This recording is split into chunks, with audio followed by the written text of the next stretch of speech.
Planet तक discuss किया था। उसके बाद हम लोगों को डिस्कस करना है 6th चैप्टर ऑफ हॉर्नबिल, और उस चैप्टर का नाम है द ब्राउनिंग वर्जन। तो देखते हैं ब्राउनिंग वर्जन को डिस्कस करते हैं, उसके बाद कहानी फिर आगे बढ़ाते हैं। तो ये चैप्टर का नाम क्या बताया हमने? The browning version. ठीक है, चैप्टर 6 है, नाम है टेरेंस रैटिगन।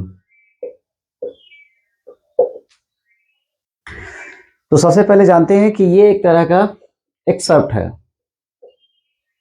और एक्सर्प्ट का हिंदी होता है गद्यांश। ठीक है, यानी एक कहानी का एक भाग है। ठीक है, कैरेक्टर्स के बारे में डिस्कस करते हैं। तो यहाँ पे कैरेक्टर्स में आता है mister Crocker Harris,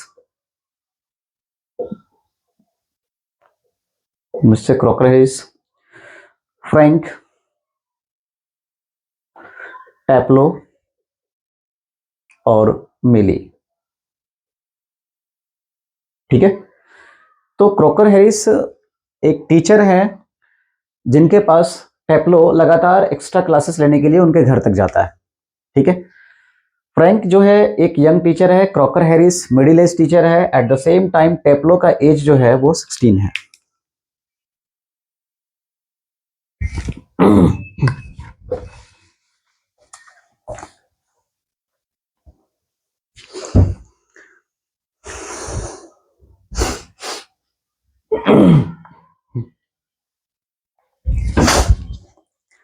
students, first video में हम लोगों ने हॉर्नबिल के चैप्टर 5 अर्थात द एलिंग प्लैनेट तक डिस्कस किया था।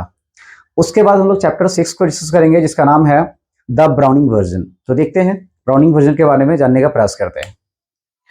The browning version. ठीक है, राइटर का नाम है टेरेंस रैटिगन।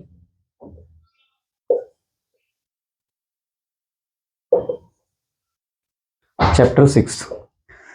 सबसे पहले कैरेक्टर्स को देखते हैं। पहले कैरेक्टर का नाम है मिस्टर क्रॉकर हैरिस।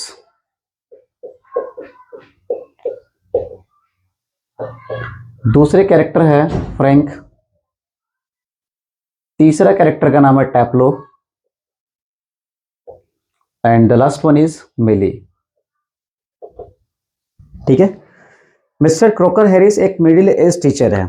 ठीक है, फ्रैंक एक यंग टीचर है। टैप्लो 16 ईयर ओल्ड स्टूडेंट है जो लोअर 5th ग्रेड में पढ़ता है। 16 ईयर ओल्ड, और ये स्टूडेंट है लोअर 5th ग्रेड का। एंड मिली क्रॉकर हैरिस की वाइफ है। ठीक है, अब होता क्या है कि टैप्लो लगातार एक्स्ट्रा क्लासेस लेने के लिए जाता है मिस्टर क्रॉकर हैरिस के घर तक। तो एक दिन होता क्या है कि टैप्लो जब मिस्टर क्रॉकर हैरिस के घर पहुंचता है तो टीचर घर पे नहीं होते हैं, और जब नहीं होते हैं तो टैप्लो की मुलाकात हो जाती है फ्रैंक से, जो कि एक यंग टीचर है। और फ्रैंक जो है बहुत सारे क्वेश्चंस करता है टैप्लो से, आगे की प्लानिंग को लेकर, पढ़ाई को लेकर कि तुम लोअर 5th ग्रेड कंप्लीट करने के बाद क्या करोगे, तुम्हारा मार्क्स कितना आने वाला है, ये सारी चीजें। ठीक है, तो ये सारे क्वेश्चंस का आंसर टैप्लो कर रहा होता है। ठीक है, टैप्लो बता रहा होता है कि actually he was waiting for mister Crocker Harris for extra classes. तो टीचर घर पे नहीं है, जब वो आएंगे तो यहाँ पे एक्स्ट्रा क्लासेस देंगे टैप्लो को।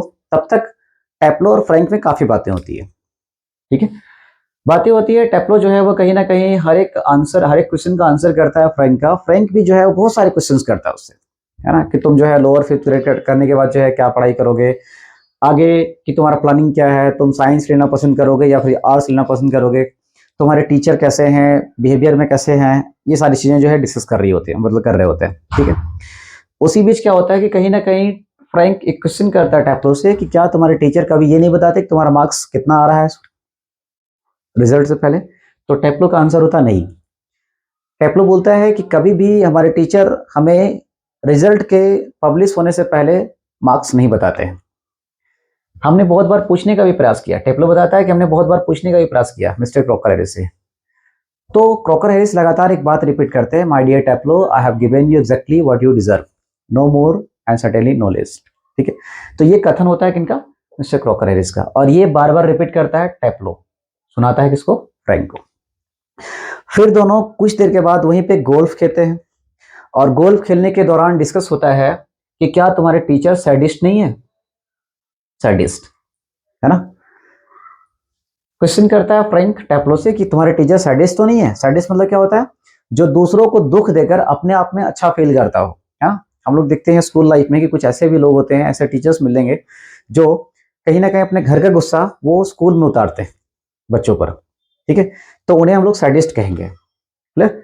तो ये सैडिस्ट कहलाता है। At the same time sadism एक तरह का एक्टिविटीज होता है ना, एक ऐसी प्रक्रिया जिसमें कोई व्यक्ति दूसरों को दुख देकर अच्छा फील करता हो, that is called sadism and the person is called sadist. ठीक है, लास्ट में होता क्या है कि दोनों में काफी डिस्कस होती है। डिस्कस होने के बाद लास्ट में मिली, जो कि क्रॉकर हैरिस की वाइफ है, वो टेप्लो को दवाई लाने के लिए केमिस्ट के पास भेज देती है ना। और इस तरीके से ये कहानी यहीं पे एंड हो जाता है, क्योंकि यहाँ पे डर होता है टेप्लो को क्रॉकर हैरिस के आने का, लेकिन यहाँ पर मिले सब कुछ संभाल लेने का वादा करती है उनसे। ठीक है, तो इतना हम लोग पढ़ेंगे कहाँ पे? द ब्राउनिंग वर्जन में। ये कंप्लीट हो गया है ना, सारे क्वेश्चन जो है यहाँ सॉल्व हो जाएंगे। अब नेक्स्ट चलते हैं, नेक्स्ट चैप्टर है हमारा सिल्क रोड। चलिए नेक्स्ट।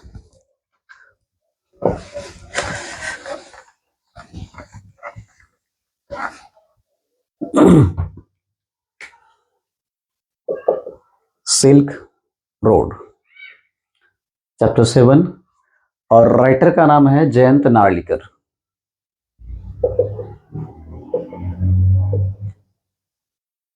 ठीक है, इस कहानी में कैरेक्टर्स के रूप में मिलते हैं निक मिडल्टन। सॉरी, यहाँ पे सिल्क रोड के राइटर का नाम जो है वो निक मिडल्टन ही है ना। नेक्स्ट द एडवेंचर, उसके राइटर का नाम है जयंत नार्लिकर। तो निक मिडल्टन इस कहानी का मेन कैरेक्टर भी है और राइटर भी है। दूसरे कैरेक्टर का नाम है सैटन, जो मिडल्टन का ड्राइवर है। तीसरा इसका एक कंपेनियन यानी साथी है जिसका नाम है डेनियल।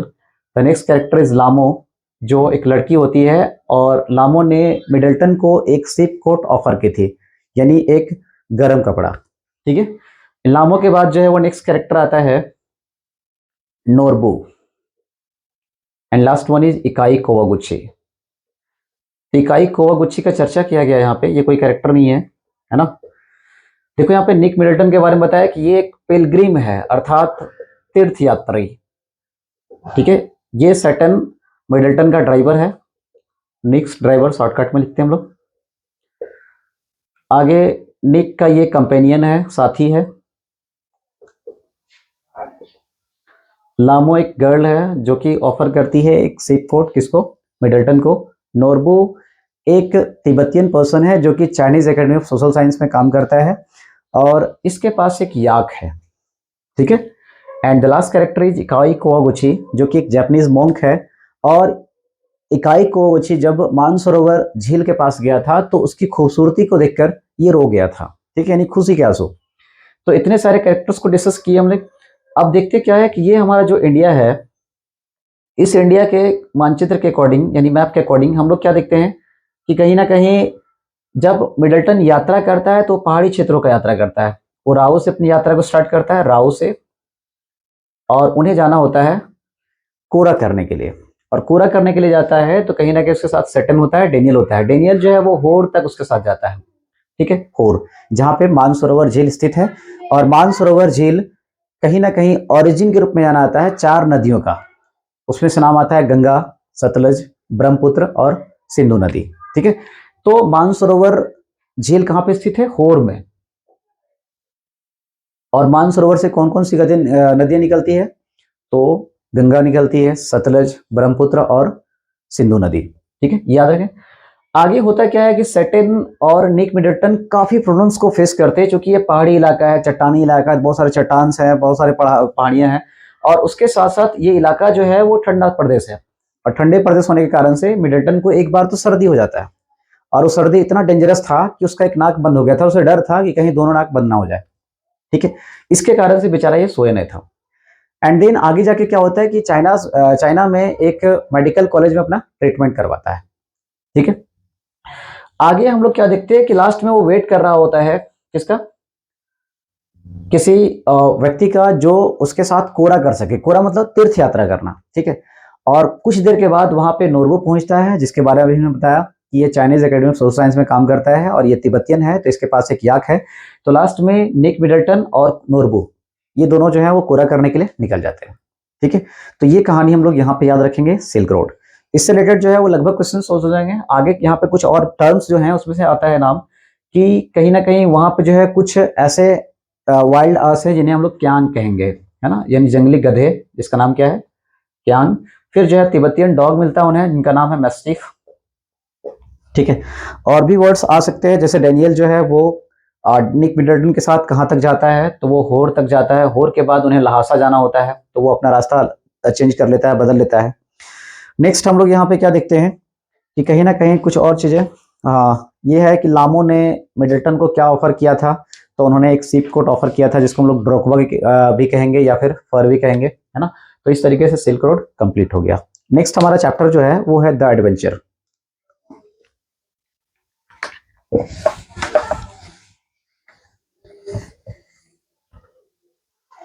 नेक्स्ट है द एडवेंचर, है ना, चैप्टर 8 द एडवेंचर, और इसके राइटर का नाम है जयंत नार्लिकर।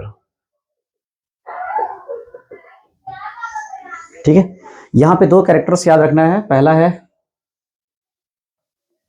गंगाधर पंत गायतोंदे, गंगाधर पंत गायतोंदे, और दूसरे कैरेक्टर का नाम है राजेंद्र देशपांडे।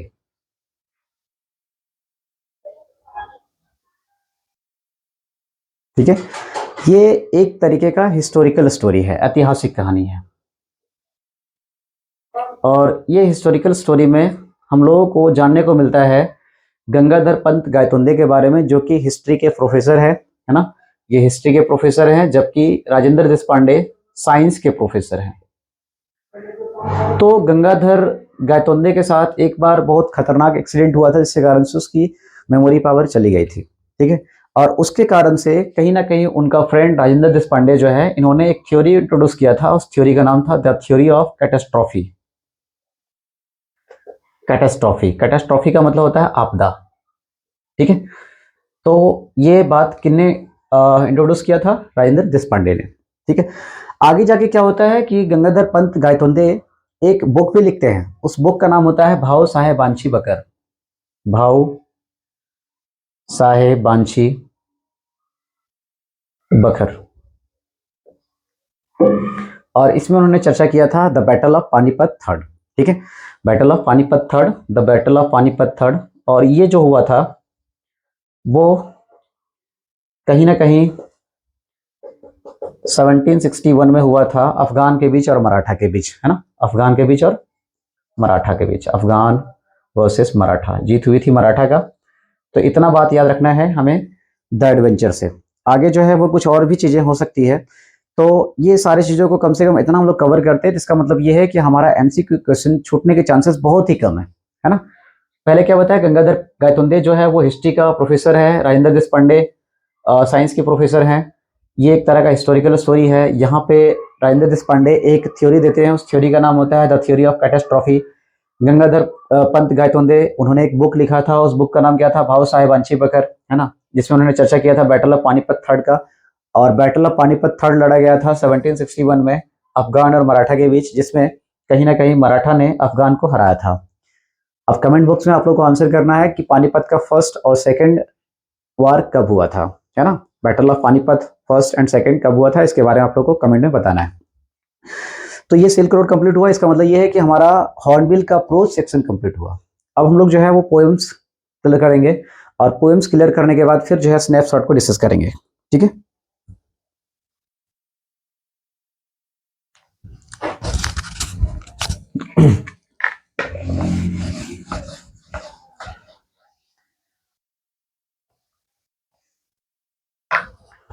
चलिए पोएम्स में जो है हमारे पास है, पहला पोएम है अ फोटोग्राफ, और दूसरा पोएम है द लेबरनम टॉप। हम लोग दोनों को एक साथ लेके चलेंगे, और फिर 3 बचेगा उसको एक साथ लेके चलेंगे। फर्स्ट पोएम का नाम है अ फोटोग्राफ, सेकंड पोएम का नाम है द लेबरनम टॉप। फोटोग्राफ के पोएट का नाम है शर्ली टॉल्सन, जबकि लेबरनम टॉप के पोएट का नाम है टेड ह्यूज। Ted Hughes. ठीक है। अब फोटोग्राफ में कहीं ना कहीं पोएट अपनी मदर के बारे में डिस्क्राइब कर रही होती है। वो बता रही होती है कि जब उसकी माँ जिंदा थी तब वो हमेशा एक फोटो की ओर इशारा करती थी जो उनकी माँ के बचपन का फोटो था। ठीक है। जिसमें वो बता रही है, डिस्क्राइब कर रही है कि ये सली टोल्सन की माँ है ना। उसके बगल में कहीं ना कहीं उसकी कजन है, सली टोल्सन की मदर की कजन, और ये भी उसकी कजन है। तो सली टोल्सन की माँ जो होती है वो 12 साल की उम्र में हॉलीडे स्पेंड करने के लिए बीच पर जाती है, समुद्र तट पर, है ना। कितना एज में? 12 साल की एज में। तो साथ में उसकी कजन होती है, उसकी कजन का नाम है डॉली एंड बेटी। पहला का नाम डॉली है, दूसरा का नाम बेटी है। तो इतनी बातें याद रखनी है खास करके आप फोटोग्राफ में। अभी हमने क्या बताया कि पोएट इसमें यानी फोटोग्राफ में किसके बारे में डिस्कस करती है, तो वो अपनी मदर के बारे में डिस्कस करती है ना। मदर के बारे में, उसकी मदर का एज कितना था जब वो गई थी बीच पे? 12 साल। फोटो कहाँ से लिया गया था? तो बीच पे लिया गया था। बीच पे क्यों गई थी? हॉलीडे स्पेंड करने के लिए गई थी। किसके साथ गई थी? अपने कजन्स के साथ गई थी। कजन्स का नाम क्या था? तो डॉली और बेटी। इतना याद रखना है हम लोग को फोटोग्राफ में। फिर हम लोग चलते हैं the laburnum top. The laburnum यानी लेबरनम यहाँ पे है, वो एक branch, we can say tree है, छोटा सा पेड़ है जिसकी शाखाएं जो है वो हैंगिंग होती है यानी झुकी हुई होती है। ठीक है। मान लेते इस तरीके से जो है वो ये हो गया लेबरनम टॉप। ठीक है। और जब ये लेबरनम टॉप हो गया तो कहीं ना कहीं मंथ को डिस्क्राइब किया गया है कि ये सितंबर का मंथ था, समय था आफ्टरनून का, आफ्टरनून। आगे बताया जा रहा है कि ये लेबरनम जो है इसके पत्तियां पीले हो रहे हैं, येलो हो रहे हैं, और बहुत सारे सीड्स हैं नीचे गिरे हुए। ठीक है। उसी बीच क्या होता है कि उधर से एक पक्षी आता है जिसका नाम होता है गोल्ड फिंच, और उस लेबरनम टॉप में वो घुसता है, यानी ये गोल्ड फिंच हो गया है ना पक्षी, वो इधर घुसता है इस लेबरनम टॉप में, और वो सरकते हुए, यानी यहाँ पे कंपेयर किया गया इसको लिजार्ड से। लिजार्ड मतलब छिपकली से, कि वो सरकते हुए छिपकली के जैसा अंदर जाता है, और अंदर जाने के बाद फिर से वो बाहर निकलता है और उड़ जाता है इन्फिनाइट की ओर। तो इतनी बातें याद रखनी है द लेबरनम टॉप में। क्या याद रखना है कि लेबरनम क्या है? तो लेबरनम एक छोटा सा पेड़ है जिसकी शाखाएं कैसी होती है? झुकी भी होती है। दूसरी बात, यहाँ पे गोल्ड फिंच क्या है? गोल्ड फिंच एक पक्षी है जिसके गोल्डन विंग्स होते हैं, जिसको हम लोग हिंदी में बोलते हैं सोहन चिड़िया, है ना। लेकिन कुछ लोग इसको जो है साई चिड़ैया भी बोलते हैं। ठीक है। आगे हम लोग देखते हैं कि पौधे का कलर, पौधे का पत्ते का कलर कैसा हो रहा है? पीला हो रहा है। ठीक है। यहाँ पे गोल्ड फिंच को किससे कंपेयर किया गया है? लिजार्ड से कंपेयर किया गया है। अगला है कि कौन से मंथ का चर्चा किया गया है लेबरनम टॉप में? सितंबर का। समय क्या है? आफ्टरनून का। ठीक है। तो इतनी बातें याद रखना है द लेबरनम टॉप में। अब नेक्स्ट चलते हैं हम लोग नेक्स्ट पोएम की ओर जिसका नाम है the voice of the rain. ठीक है।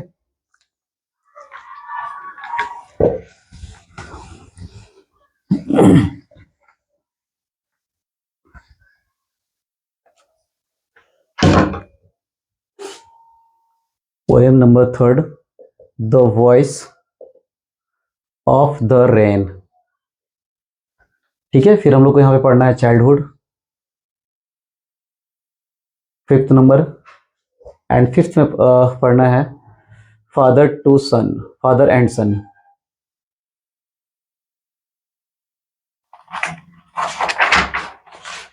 फादर टू सन है, ये हो गया। The voice of the rain के पोएट का नाम है Walt Whitman, Walt Whitman. Childhood के पोएट का नाम है Markus नेटन,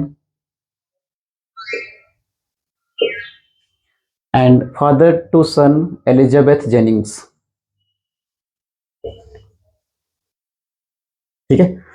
the voice of the rain में क्या होता है कि यहाँ पे इसको बताया गया है कन्वर्सेशनल पोएम, जहां पे पोएट और रेन आपस में बात कर रहे होते हैं। पोएट सबसे पहले क्वेश्चन करता है and who art thou, and who art thou, इसका मतलब और तुम कौन हो, ये बात बोलता है पोएट।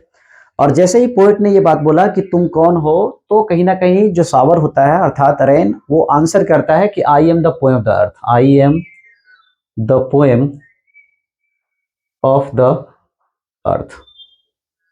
ठीक है। आगे कहीं ना कहीं ये भी डिस्क्राइब कर रहा होता है रेन कि हम ऐसे होते हैं जो कि अपने लाइफ को खुद ओरिजिन, अपने ओरिजिन को खुद लाइफ देते हैं। यानी यहाँ पे कह सकते हो I give back life to my own origin, to my own origin. तो ये सभी बातें जो है वो कौन बोला था? तो सावर, या फिर कह सकते हो रैन, है ना। जबकि ये बात कौन बोला था? पोइट बोला था। इतनी बातें याद रखनी है, क्वेश्चन सॉल्व हो जाएगा। नेक्स्ट है चाइल्डहुड, और चाइल्डहुड के पोइट का नाम है मार्कस नेटन, और इसमें वो डिस्क्राइब कर रहे हैं कि उनका बचपना, सुनहरा दिन जो था वो कैसे गुजर गया, है ना। जब इनका एज जो है वो 11th क्रॉस कर जाता है। लेकिन 11th के पहले क्या था कि उन्हें जो कुछ पढ़ाया जाता था वही वो पढ़ता था, लेकिन अब क्या है, समझदारी आ गया है ना। बचपन में जो भी बताया गया, जैसे यहाँ पे जो है वो हेल एंड हेवन के बारे में कहीं ना कहीं हम लोग देखते हैं कि यहाँ पे टॉपिक है कि हम लोग हेल और हेवन के बारे में बचपन में पढ़े थे, लेकिन ज्योग्राफी में इसका कोई हिसाब किताब नहीं है। यानी ज्योग्राफी में हेल और हेवन का चर्चा नहीं है। स्वर्ग कहाँ है, नरक कहाँ है, हम लोग अंटार्कटिका देखते हैं, हम लोग ऑस्ट्रेलिया देखते हैं, हम लोग कनाडा देखते हैं, हम लोग इंडिया देखते हैं, पाकिस्तान देखते हैं, है ना। लेकिन कभी भी स्वर्ग और नरक नहीं देखे हैं ज्योग्राफी में। तो इस बात का चर्चा किया गया है यहाँ पे, ठीक है। यहाँ पे चर्चाएं कुछ और है, जैसे हम लोग यहाँ पे कह सकते हैं कि यहाँ पोएट को एहसास ये बात तब होता है जब उसका एज कितना होता है, 11 साल। तीसरी बात क्या है कि इसे फ्री वर्स में लिखा गया है। फ्री वर्स मतलब ना ही इसमें राइम है और ना ही इसमें मीटर होते हैं, ठीक है। तो इतनी बातें याद रखना है चाइल्डहुड में। नेक्स्ट हमारा पोएम है फादर टू सन, और फादर टू सन कहीं ना कहीं ये डिस्क्राइब करता है मॉडर्न लाइफ में कि फादर और सन के बीच रिलेशनशिप कैसा होता है ना। यानी एक बच्चा जो है अपने पेरेंट्स से खुल के बात नहीं कर सकता, अपने फादर के साथ बैठ के जो है वो ढंग से बात नहीं कर सकता है, दोनों स्ट्रेंजर के जैसा दिखते हैं, दोनों में कोई अंडरस्टैंडिंग नहीं होता है। उस चीज का चर्चा किया गया है फादर टू सन में। यानी यहाँ पे बताया गया है no understanding between father and son, है ना। And they talk like stranger, यानी वे लोग बात करते हैं एक स्ट्रेंजर के जैसा, है ना। तो वे लोग, यानी यहाँ पे जो दे यूज किया गया है किसके लिए है? कहीं ना कहीं फादर एंड सन के लिए है, ठीक है। तो कभी भी इस तरह का क्वेश्चन रहेगा जिसको आराम से हम लोग सॉल्व कर सकते हैं, बस केवल खोपड़ी का इस्तेमाल करना है, ठीक है। अब नेक्स्ट चलते हैं सेकंड बुक में। सेकंड बुक का नाम है स्नैपशॉट, है ना। और उसके 8 चैप्टर्स को हम लोग कंप्लीट करने का प्रयास करते हैं अभी।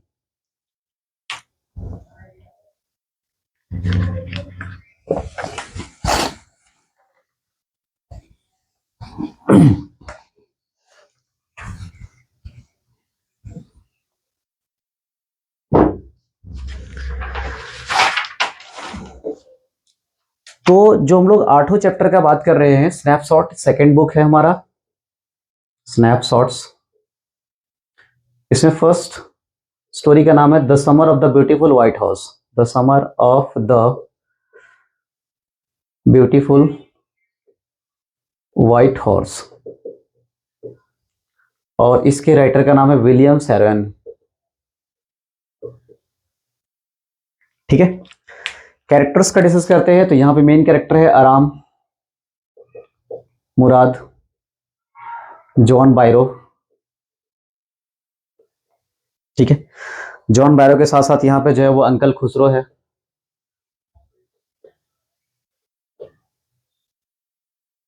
अंकल खुसरो के बाद हम लोग देखते हैं कि कहीं ना कहीं जोरब है, अरक है ना। जोरब है, जोरब, अरक।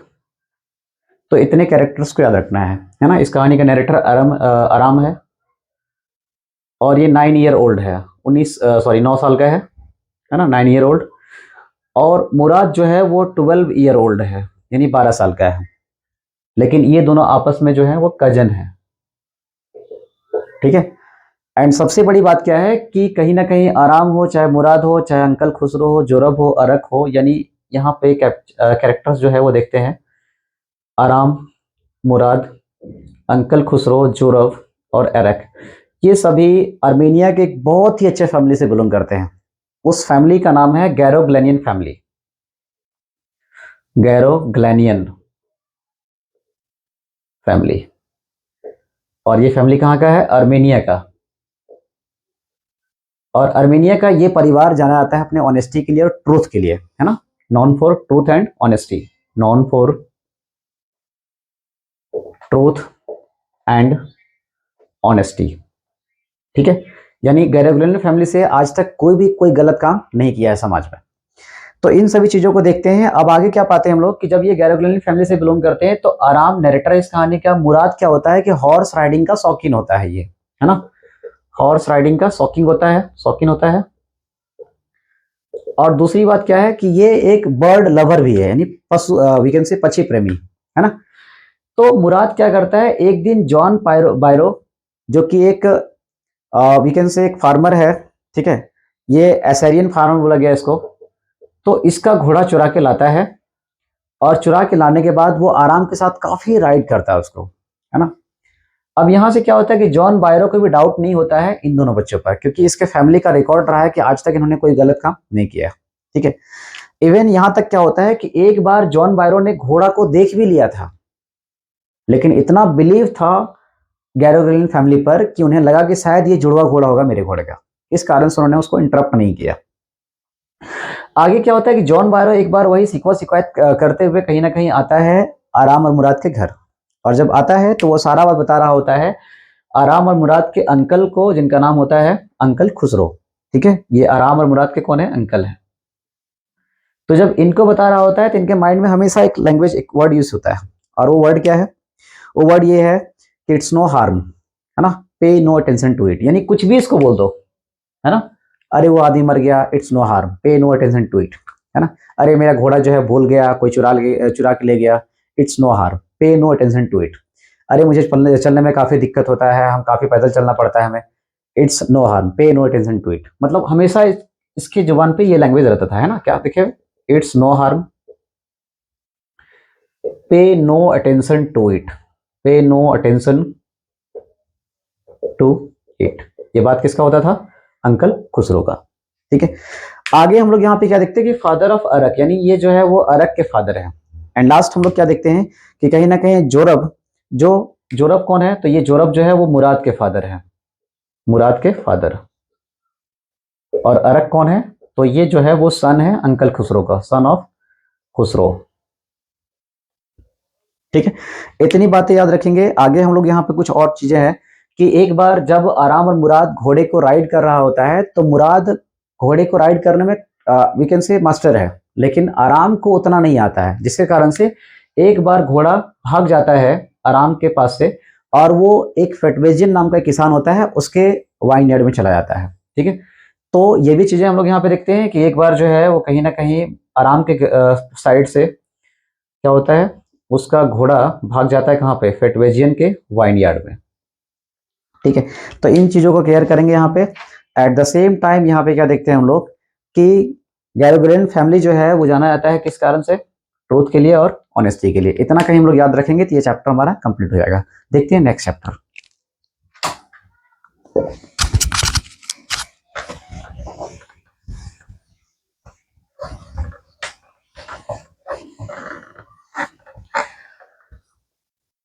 अगला जो चैप्टर है उसका नाम है द एड्रेस, द एड्रेस, और ये लिखा गया है मार्गा मिनको के द्वारा, मार्गा मिनको। और मार्गा मिनको कहीं ना कहीं इस कहानी के माध्यम से बताते हैं नाजीज एक्सप्लॉयटेशन ऑन ज्यूज, है ना। नाजीवाद, नाजीवाद पढ़े हो, तो नाजी का जो शोषण हुआ था, एक्सप्लॉयटेशन किस पर, ज्यू पर, ज्यू मतलब यहूदियों पर। तो इस बारे में यहाँ पर डिस्कस किया गया है। कहीं कैरेक्टर्स के बारे में चर्चा करते हैं, तो यहाँ पे 4 कैरेक्टर हम लोग को पढ़ना है। एक है मिसेज एस, एक मिसेज एस की डॉटर है, एस डॉटर, एक है मिसेज डॉर्लिंग, और एक है मिसेज डॉर्लिंग की डॉटर।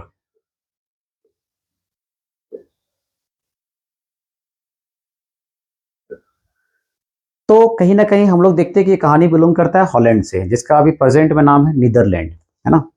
तो हॉलैंड में क्या हो रहा था कि कहीं ना कहीं एक बार नाजी के द्वारा शोषण किया जा रहा था यहूदियों का, जिसके कारण से कहीं ना कहीं मिसेज एस और मिसेज एस की डॉटर जो होती है वो यहूदी परिवार से बिलोंग करते हैं, जिसके कारण से वे लोग अपने घर द्वार को छोड़कर भाग जाते हैं। तो वे लोग अपने घर में जो रखे हुए सामान उसको क्या करते हैं, तो वो लोग अपने रखे हुए सामान को मिसेज डॉर्लिंग के घर पहुंचा देते हैं, ठीक है। और जब मिसेज डॉर्लिंग के घर पहुंचा देते हैं, तो मिसेज डॉर्लिंग का घर कहाँ है, तो ये रहती है मार्कोनी स्ट्रीट, हाउस नंबर 42 में, है ना। हाउस नंबर 42, सॉरी 46 होगा, हाउस नंबर 46 मार्कोनी स्ट्रीट। तो यहां पे रहती है। अब आगे जाके क्या होता है कि कहीं ना कहीं मिसेस डॉर्लिंग को लगता है कि शायद वे लोग आपस अब लौटने वाले में से नहीं है। इस कारण से मिसेस एस का जितना भी सामान होता है, जितना भी बिलोंगिंग्स होता है, सब का सब यूज करना स्टार्ट करती है मिसेस डॉर्लिंग। ठीक है, चाहे वो मिसेज एस का ग्रीन निटेड कार्डिगन हो, green knitted cardigan, green knitted cardigan, cardigan क्या होता है, एक तरह का स्वेटर के जैसा जैकेट है ना, तो ये होता है किसका, मिसेज एस का, लेकिन इसको पहनना स्टार्ट करती है मिसेज डॉर्लिंग। बहुत सारे प्लेट्स होते हैं, बहुत सारे टेबल क्लॉथ्स होते हैं, सबका सब यूज करना स्टार्ट करती है कौन, मिसेज डॉर्लिंग। ठीक है, तो यहाँ पे कुल मिला के कहानी में ये बताया गया किस तरीके से मिसेज डॉर्लिंग उसके वस्तुओं को डिवैल्यूज करती है, यानी कोई वैल्यू नहीं करती है, जिसके कारण से लास्ट में मिसेज एस की जो डॉटर होती है वो अपना सारा बिलोंगिंग्स लेने से मना कर देती है। तो इस कहानी में हम लोग ये सभी चीजें पढ़ेंगे। ठीक है, अब देखो आगे, आगे हम लोग यहाँ पे क्या देखते हैं कि कहीं ना कहीं नेक्स्ट हमारा जो चैप्टर है उसका नाम क्या है,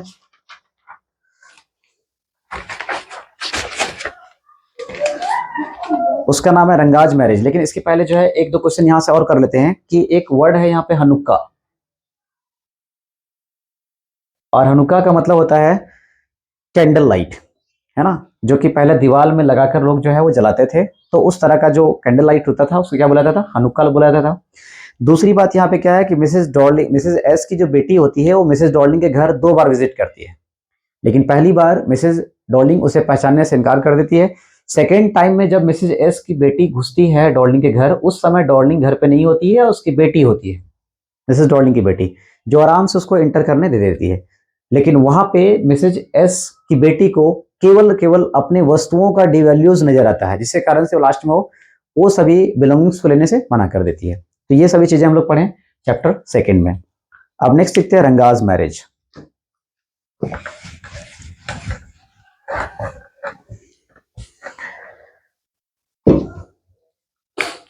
chapter third,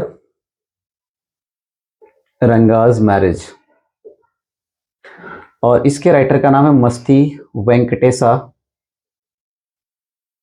Iyengar.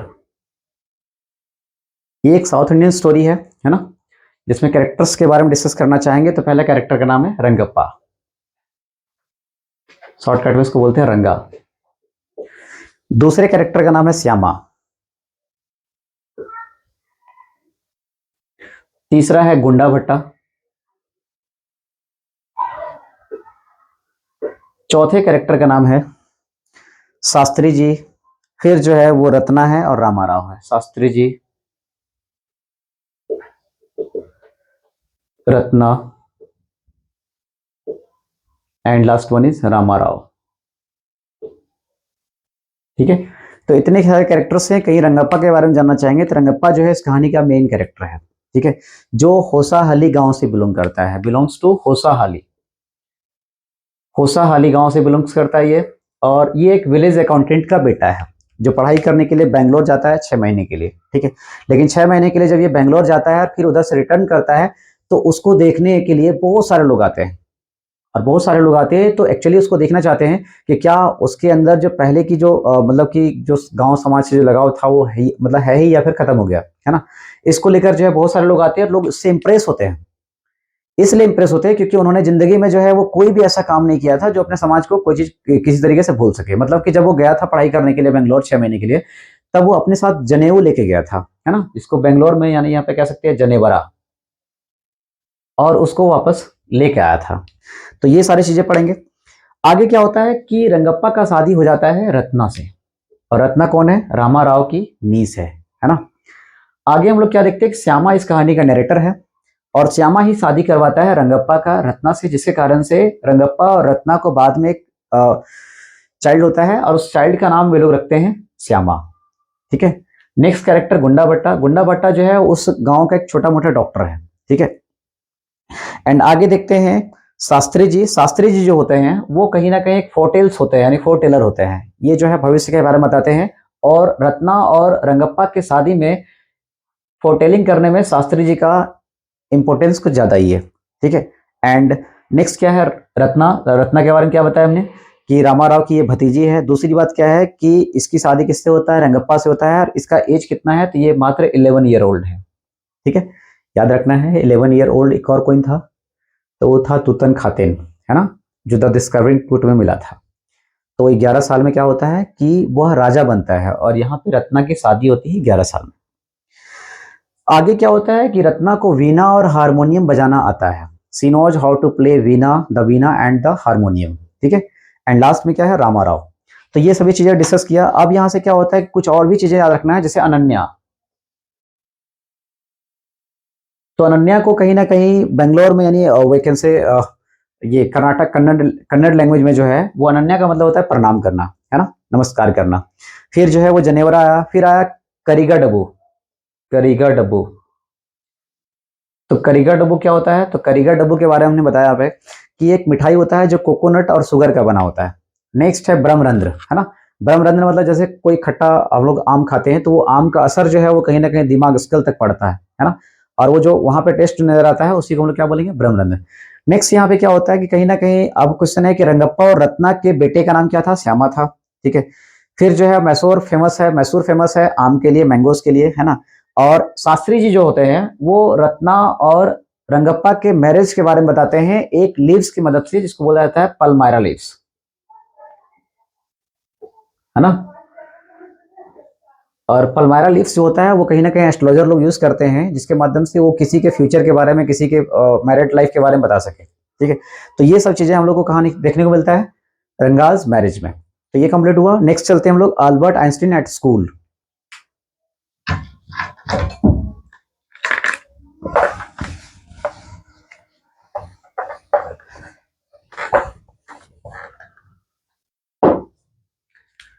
Chapter number 4, Albert Einstein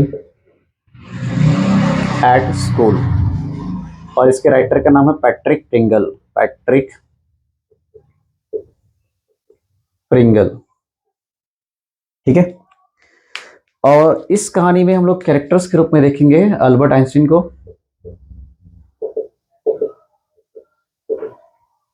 है ना। नेक्स्ट यहाँ पे कैरेक्टर हो जाएगा हमारा mister Brown, mister Koch, Yuri, Elsa, doctor Ernest Well, है ना। Mister Brown, mister Koch, Yuri, Elsa, and last क्या बताया अभी हमने, डॉक्टर अर्नेस्ट वेल।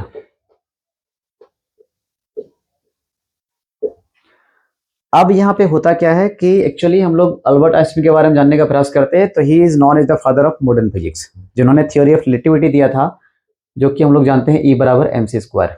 लेकिन इस कहानी में पढ़ना है कि किस तरीके से उन्होंने बचपन में हिस्ट्री से पूरी तरीके से अपने आप को अलग कर लिया था, ठीक है। एक्चुअली होता क्या है कि मिस्टर आइंस्टीन जो होते हैं वो बिलीव करते हैं आइडियाज में, लेकिन उसके टीचर हैं जो हिस्ट्री पढ़ाते हैं मिस्टर ब्राउन, ये बिलीव करते हैं फैक्ट्स में। तो इन दोनों के बीच में जो है 36 का आंकड़ा है, मतलब ये दोनों में थॉट्स कभी भी मैच नहीं करता है, और जब मैच नहीं करता है तो दोनों में लगातार कहीं ना कहीं तो नोक झोंक होते रहता है, जिसके कारण से मिस्टर ब्राउन नहीं चाहता है कि ये लड़का यहाँ पे पढ़ाई करे। नेक्स्ट मिस्टर कोच है, ये मैथमेटिक्स टीचर हैं, और मिस्टर कोच को अल्बर्ट आइंस्टीन के कैपेसिटी के बारे में पता है, यानी कितना नॉलेज है उसके पास, क्या उसके अंदर जो है वो स्ट्रेंथ है, ये सब चीज पता है। इस कारण से मिस्टर कोच चाहता है कि अल्बर्ट आइंस्टीन जितना जल्दी हो सके इस कॉलेज स्कूल को छोड़ के जो है वो कहीं और चले जाए, ठीक है। एक्चुअली हम लोग यहाँ पे क्या देख रहे हैं कि आइंस्टीन जो है वो डिप्लोमा कर रहा है, कहाँ पे, मुनिक में, है ना। वो डिप्लोमा कर रहा है, डिप्लोमा कहाँ पे, मुनिक। मुनिक एक शहर है जो जर्मनी में शायद पड़ता है ना। तो वहां से वो क्या कर रहा है, डिप्लोमा कर रहा है। आगे हम लोग क्या देखते हैं कि उसका हमेशा जो है वो आर्ग्यूमेंट होते रहता है, किसके साथ बताया, मिस्टर ब्राउन के साथ। मिस्टर ब्राउन कौन है, हिस्ट्री टीचर है ना। और उसके बाद हम लोग यहाँ पे क्या देखते हैं कि कहीं ना कहीं वह एक तरीके से उबा हुआ महसूस करता है, और जब उबा हुआ महसूस करता है तो उस स्कूल को छोड़कर भागना चाहता है ना। और भागने के लिए वो हेल्प लेना चाहता है यूरी से। यूरी उसका एकमात्र फ्रेंड है, ठीक है, जो उन्हें हेल्प करता है एक मेडिकल सर्टिफिकेट बनाने में, है ना। ये कहीं ना कहीं देखते हैं कि मेडिकल सर्टिफिकेट बनाने में यूरी जो है वो काफी हेल्प करता है आइंस्टीन को, ठीक है। एल्सा जो है उसकी कजन है, और ये एल्सा नाम की जो कजन है वो कहीं ना कहीं उससे, यानी अल्बर्ट आइंस्टीन से काफी दूर रहती है। एंड लास्ट है doctor Ernest Well. Doctor Ernest Well हाल ही में इन्होंने जो है वो डॉक्टर की उपाधि हासिल की है, और इन्होंने ही जो है वो मेडिकल सर्टिफिकेट बना के देता है किसको, अल्बर्ट आइंस्टीन को। तो ये सारी चीजें यहाँ पे हम लोग देखें। आगे क्या होता है कि जब खाली समय होता है तो कहीं ना कहीं अपने माइंड के स्ट्रेस को दूर करने के लिए आइंस्टीन कभी कभी वायलिन बजाता है ना, वायलिन क्या बजाता है वो, वायलिन। तो ये भी बातें याद रखेंगे हम लोग, है ना। दूसरी बात क्या है कि अल्बर्ट आइंस्टीन के पेरेंट्स जो हैं वो मिलान में रहते हैं। तो ये सभी चीजें यहाँ पे याद रखना है हम लोग को, ठीक है। इतना कहीं याद रखते हैं तो इसका मतलब ये है कि हमारा लगभग क्वेश्चन जो है वो सॉल्व हो जाएगा, ठीक है। दूसरी आगे हम लोग चैप्टर देखेंगे मदर्स डे, है ना। और मदर्स डे में जो है वो हम लोग को मिलेगा 4-5 कैरेक्टर्स मिलेंगे। Mother's day next chapter, chapter number 5 mother's day, है ना। और ये मदर्स डे के राइटर का नाम है जेबी प्रिस्टली। कैरेक्टर्स के बारे में बात करते हैं तो यहाँ पे जो है वो जॉर्ज पियर्सन है, फिर जो है वो देखते हैं एनी पियर्सन,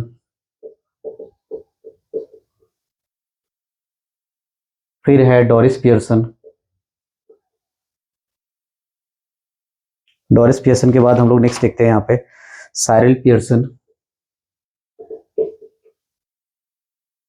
एंड लास्ट में है Mrs Fitzgerald.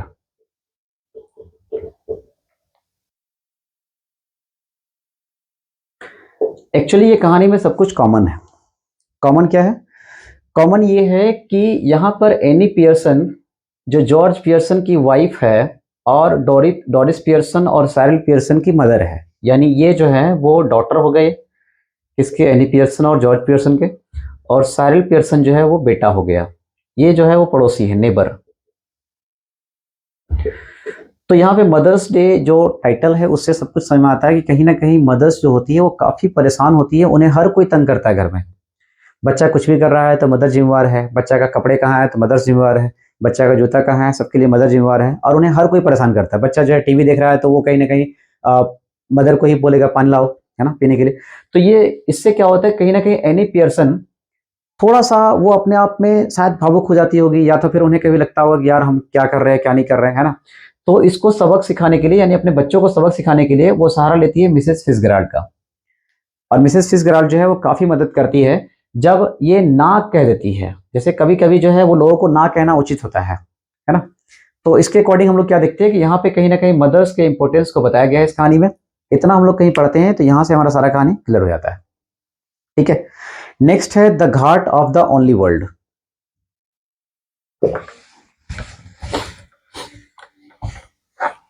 The Ghat of the only world, chapter 6 the Ghat of the only world, है ना।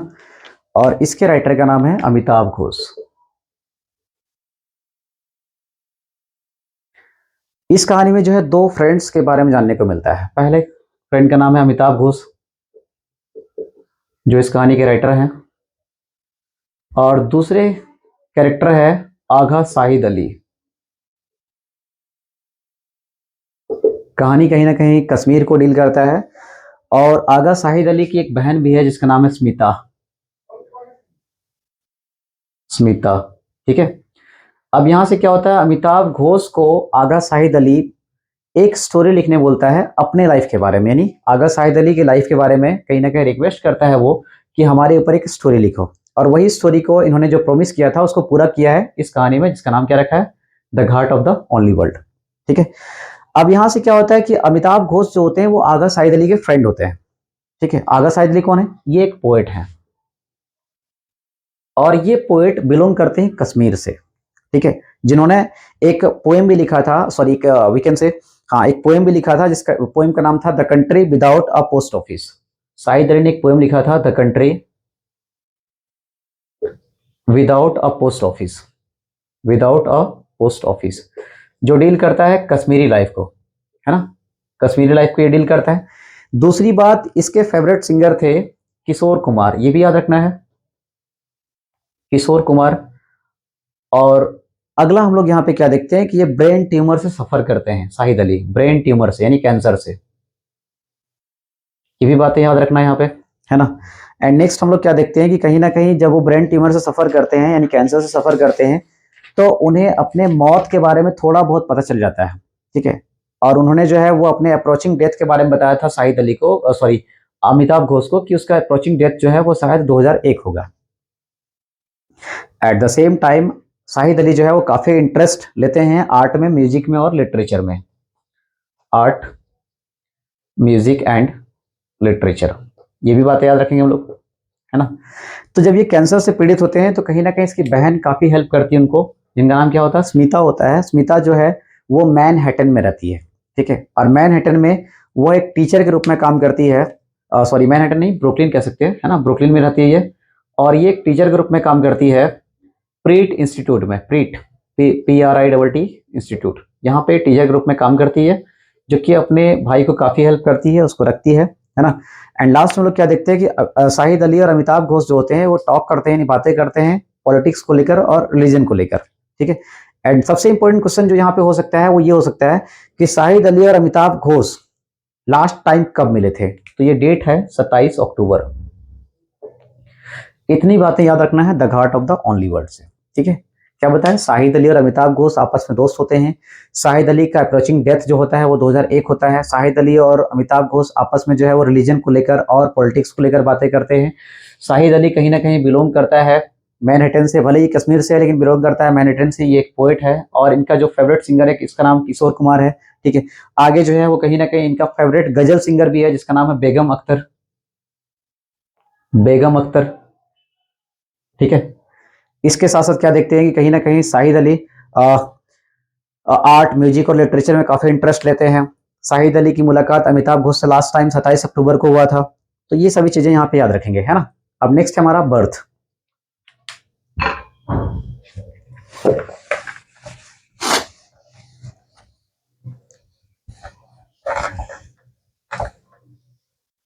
देखिए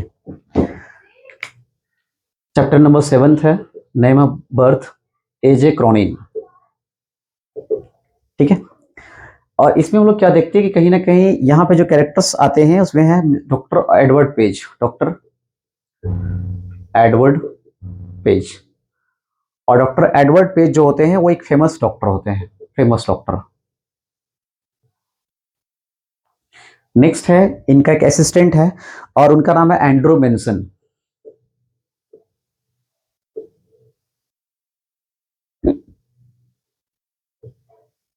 ठीक है। थर्ड कैरेक्टर का नाम है जो मॉर्गन।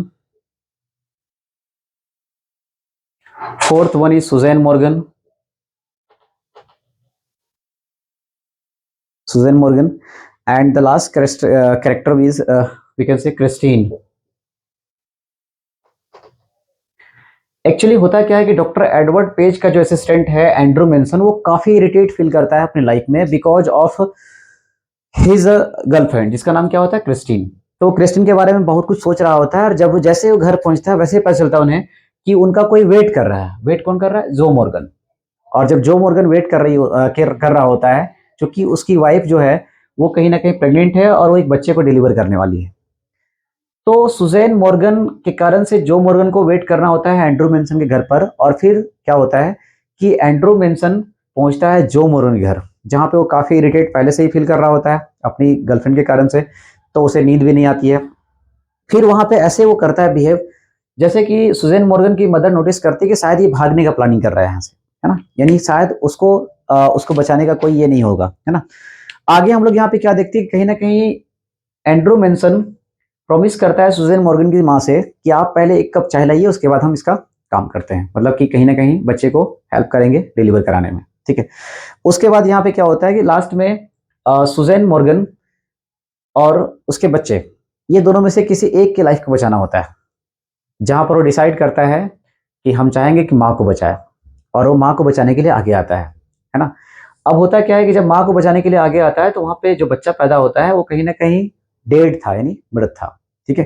तो सबसे पहले सुजैन मॉर्गन को बेहोश किया जाता है क्लोरोफॉर्म देकर, क्लोरोफॉर्म देकर जो है वो बेहोश किया गया। फिर जो है बच्चा पैदा हुआ एंड वो बच्चा जो था वो कहीं ना कहीं एस्फिक्सिया से सफर कर रहा था। अब ये एस्फिक्सिया क्या होता है, एस्फिक्सिया मतलब एक ऐसा सिचुएशन जहां पे बच्चा जो होता है वो श्वास लेने में असमर्थ महसूस करता है, यानी उसमें लाइफलेस होता है वो एक तरीके से, है ना।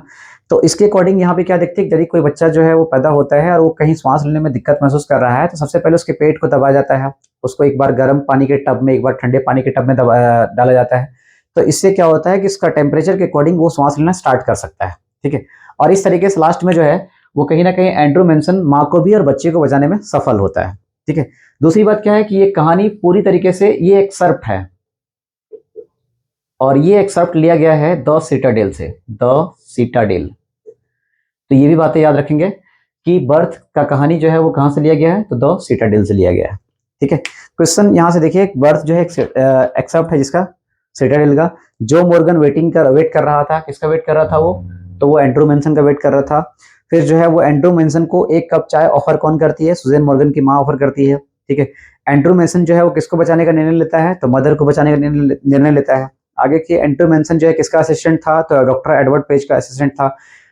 एंड्रू मेंसन सुजैन मॉर्गन को क्या देता है, तो एक तरीके से अभी क्या होता है, क्लोरोफॉर्म देता है उसको बेहोश करने के लिए। एंड लास्ट क्वेश्चन है कि जब कोई व्यक्ति श्वास लेने में असमर्थ फील करता है तो उस तरह का सिचुएशन क्या कहलाता है, तो एस्फिक्सिया कहलाता है ना।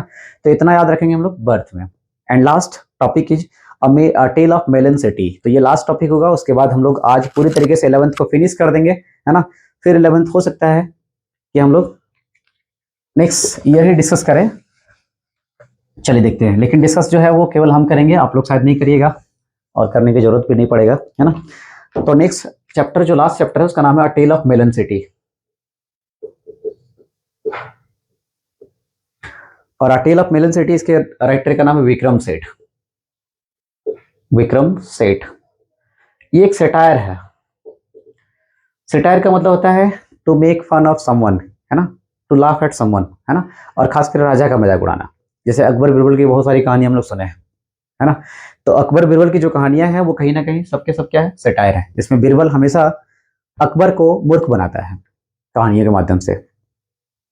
अब ये जो सेटायर है इसमें क्या होता है कि लास्ट में देखते हैं कि सिचुएशन ऐसा होता है कि ये जो किंग होते हैं उसका एक बार आर्क गिर जाता है। आर्क क्या होता है उसके ये क्या, सॉरी, ये वैकेंट से आर्क जो है बनाता है, वो एक तरह का तोरण द्वार बनाता है, और उस तोरण द्वार के कारण से उसका जो मुकुट होता है वो गिर जाता है। आर्क जो है तोरण द्वार को बोलेंगे, है ना।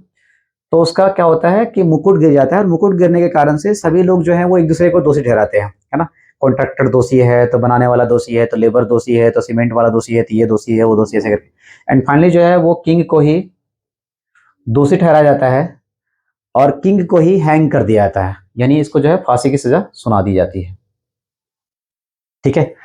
तो यहां से होता क्या है कि कहीं ना कहीं इससे जो रिलेटेड क्वेश्चन रहेगा कि आखिर किंग को फांसी की सजा सुनाने में कौन हेल्प करता है, तो वो व्यक्ति होता है डेथ बेड पर्सन, जो कि एक ब्लाइंड पर्सन होता है, और वो बताता है कि दोषी कहीं ना कहीं राजा ही है, ठीक है।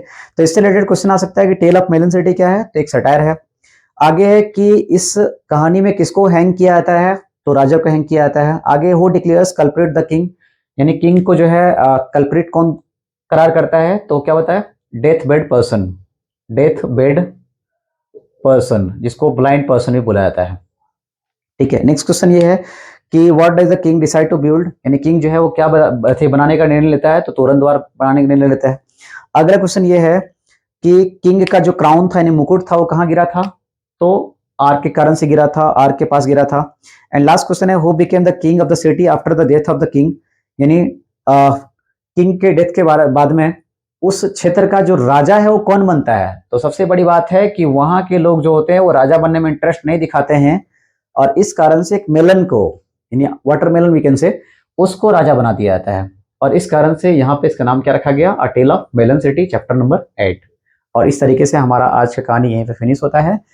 थोड़ा बहुत जो भी कमी हो उसको दूर करने का प्रयास करेंगे, और चाहेंगे तो हम लोग इतना पढ़ने के बाद एक भी क्वेश्चन शायद नहीं छूटे एग्जाम में, इसका प्रयास करेंगे, ठीक है। जितना बार हो सके रिवीजन करिए,